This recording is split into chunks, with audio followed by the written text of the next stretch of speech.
ठीक है, सो अब we will be discussing thyroid nodules. ठीक है, तो थायराइड नोड्यूल्स में याद रखते हैं कि हमारे पास जब भी कोई नोड्यूल फील होगा ना थायराइड पे, तो it could be an incidental finding. ठीक है, अक्सर अगर सिम्टम्स नहीं है तो it could be an incidental finding. ठीक है, वरना कोई सिम्टम्स भी हो सकते हैं हाइपर या हाइपोथायरॉयडिज्म के। ठीक है, तो अगर हम बेनाइन को डिस्कस करें फिर तो बेनाइन सिस्ट हो सकती हैं, एडेनोमास हो सकते हैं। ठीक है, मल्टी नोडुलर गोइटर हो सकता है। ठीक है, सॉलिटरी नोड्यूल हो सकता है।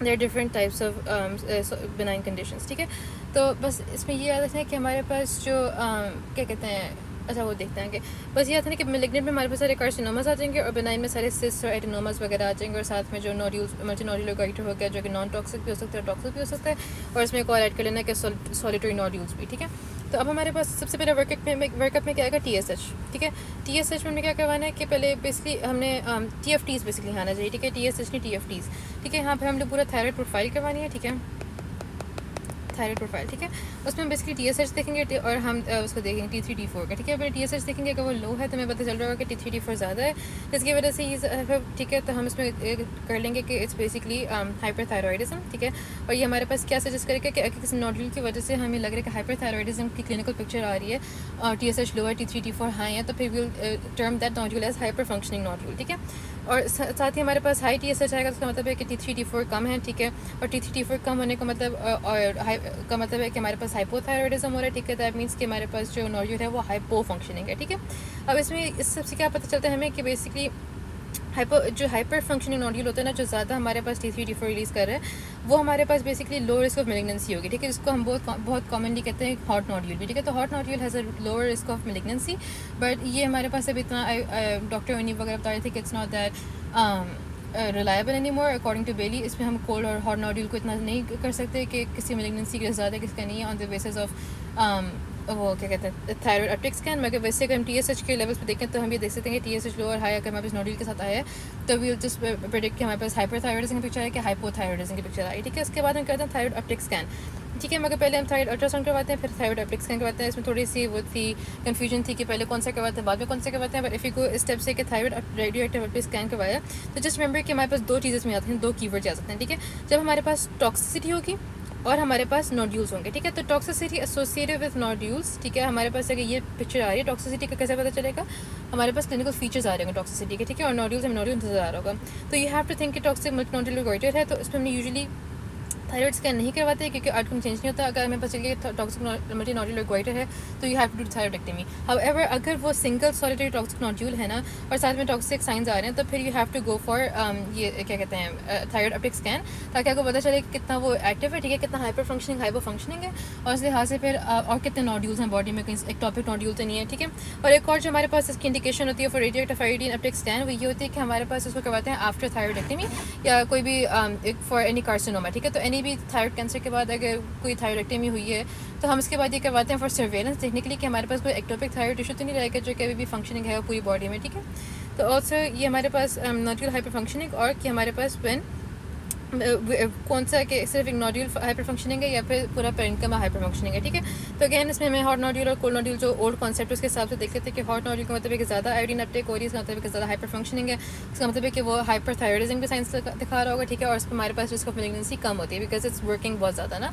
और हाइपर फंक्शनिंग में क्योंकि वो रिस्क ज़्यादा बढ़ जाता है मेलिग्नेंसी का, इसलिए क्योंकि the nodule is not working that much. ठीक है, जब वो इतना काम नहीं कर रहा होगा, T3 T4 इतना रिलीज़ नहीं हो रहा होगा, तो ऑब्वियसली हमारे पास नोड्यूल में ग्लैंड में कोई मसला होगा जिसकी वजह से नहीं हो रहा, तो वो हमारे पास रिस्क ऑफ मेलिग्नेंसी को इंक्रीज़ कर रहा होता है। ठीक है, बस ऐसे ही याद रखना। अब हमारे पास बेसिकली ये हो गया कि अभी हमारे पास अगर हमें थायराइड अपटेक स्कैन पे नजर आ रहा है कि चलो कम इसका अपटेक है, कोल्ड नोड्यूल है, तो will follow it up with FNAC and ultrasound. ठीक है, अब हमारे पास अल्ट्रासाउंड में क्या होता है कि it's one of the initial recommended test for evaluation of nodule. तो मैंने भी ये देखा है कि हमारे पास TSH के बाद यूजुअली अल्ट्रासाउंड पहले करवा रहे होते हैं for thyroid workup as a whole. ठीक है, तो थायराइड अल्ट्रासाउंड में याद है कि हमारे पास it's gold standard for nodules. ठीक है, हमारे पास बेसिकली इसमें क्या क्या चीज़ें देखी, इसमें हमने ये नॉन इन्वेसिव ऑब्वियसली, ठीक है, प्योरली सिस्टिक लीजन्स होंगे अगर अल्ट्रासाउंड पे, तो वो हमारे पास हमेशा बिनाइन को कर रही होंगी। ठीक है, और हमें इसमें बेसिकली ये 5 चीज़ें देखनी करनी होती हैं इन थायराइड स्कोरिंग सिस्टम, जो कि हमें अल्ट्रासाउंड में नजर आएंगे, ठीक है। एक्वाजेनिसिटी हमने इसको देखना है गुड से बैड, ठीक है। तो गुड इज हाइपर एक्विक, अगर हाइपर एक्विक है दैट्स गुड, अब हाइपो एक्विक है तो that means that's a bad feature, ठीक है। And every bad feature counts for 1 point, ठीक है। तो मार्जिन हमारे पास रेगुलर स्मूथ है तो दैट्स गुड, अगर इरेगुलर तो दैट्स बैड। कंपोजिशन को देखना है, सिस्टिक है तो फिर बेनाइन, सॉलिड है तो दैट्स मैलिग्नेंट की तरफ जा रहा है, ठीक है। साइज और शेप को देखना है कि वाइडर है तो दैट्स मोर बेनाइन की तरफ, और टॉलर है तो दैट्स मोर मैलिग्नेंट की तरफ। और एक्वाजेनिक फोका देखने के मैक्रो कैल्सिफिकेशंस हैं या फिर पंक्चुएट एक्वाजेनिक फोका हैं। नाउ थायराइड के इस पे अगर पॉइंट्स हमारे पास 0 है तो थायराइड 1 होगा, that means that it's a benign condition, ठीक है। हमें इसको कोई कंडीशन नहीं दी है तो हमारे पास ये no FNAC, we will not follow it up, it's a benign condition, we will just treat it as it is, symptomatically treatment कर लेंगे, ठीक है। थायराइड 2 होगा, पॉइंट्स 2 हैं, तब हमारे पास नॉट सस्पिशियस है, इसमें नो एफएनएसी करेंगे। मगर थायराइड 3 एंड ऑनवर्ड्स हम थोड़ा सा इसको देखना शुरू करते हैं, and it depends largely on the size of the nodule, ठीक है। तो हमारे पास माइल्डली सस्पिशियस होगा, हम रिकमेंडेशन क्या करेंगे, अगर तो हमारे पास नोड्यूल इज ग्रेटर देन 2.5 तो हम एफएनएसी करेंगे, but if it's greater than 1.5 तो इसे फॉलो करेंगे एट 1, 3 and 5 years। बट अगर थायराइड 4 to 6 है दैट्स मॉडरेटली सस्पिशियस, तो 1.5 से ज़्यादा है तो एफएनएसी करेंगे, 1 से ज़्यादा है तो फॉलो करेंगे 1, 3, 5 years पे। And then again thyroid 5 is 7 और मोर हाई सस्पिशियस, तो उसमें अगर 1 से ज़्यादा तो एफएनएसी करेंगे, अगर 0.5 से ज़्यादा तो फॉलो करेंगे एनुअली 5 years, ठीक है। उसको याद करने का तरीका बहुत सिंपल से ये 2.5, 1.5 और 1, ठीक है। तो बस ये याद रखो कि हमने एफएनएसी कितने में करना है, एफएनएसी सिर्फ तब करना है जब हमारे पास जब माइल्डली सस्पिशियस में 1.5, जो मॉडरेट सस्पिशियस में 1, और जो हमारे पास हाईली सस्पिशियस है उसमें 1.5 था इसमें, ठीक है। 2.5, 1 underline the wrong things, okay. 2.5, ठीक है, 1.5 और 1, ठीक है। 0.5 डिफरेंस से हमारे पास एफएनएसी के पे वो आ जाएगा, ठीक है। और फॉलो अप जो है हमारे पास यूजुअली 1.5 वो भी इसी तरह हमारे पास 0.5 कम हो रहा है, ठीक है। ये सारा कुछ हो गया, थायराइड स्कोरिंग हो गई, ठीक है। थायराइड हमने देख लिया कि मोर देन 3 है तो फिर हमने उसको एफएनएसी के लिए भेजना है, और एफएनएसी के लिए कब भेजना है हमने देख लिया यहाँ पे कौन कौन से वो होने चाहिए, क्या कहते हैं, कौन कौन से वो साइजेस होने चाहिए, ठीक है। अब हमारे पास आ जाते हैं एफएनएसी। एफएनएसी क्या होता है कि बेसिकली फाइनल एस्पिरेशन करनी है, उसके लिए हम यूज़ करते हैं बेथेस्डा क्लासिफिकेशन सिस्टम, ठीक है। थाई क्लासिफिकेशन सिस्टम भी कहते हैं इसको। इसमें हमारे पास क्या है कि एक बहुत सिंपल सा लिखा हुआ है कि thy 1 is non diagnostic, thy 2 is non neoplastic यानी कि बेनाइन कंडीशन है, ठीक है। इसको अल्ट्रासाउंड फॉलो पे रखेंगे।